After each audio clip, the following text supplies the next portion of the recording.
Hello, my name's Bob Willis, and why not join me for two workshops at SMTA International. It's my pleasure to present two 3-hour workshops.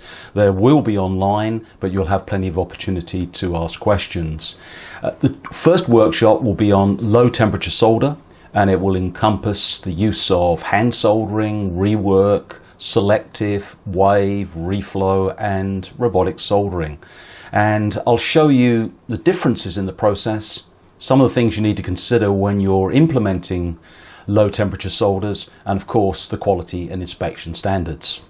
My second workshop will focus on robotic soldering. Now, robotic soldering has grown in popularity over the last few years, and I'll illustrate design rules, process issues, materials that can be used, both lead-free and low temperature alloys. We'll also look at some of the common process defects and the inspection criteria in line with IPC. So robotic soldering, looking at the technology, both contact soldering and laser soldering, and low temperature alloys. So please join me for two workshops at SMTA International.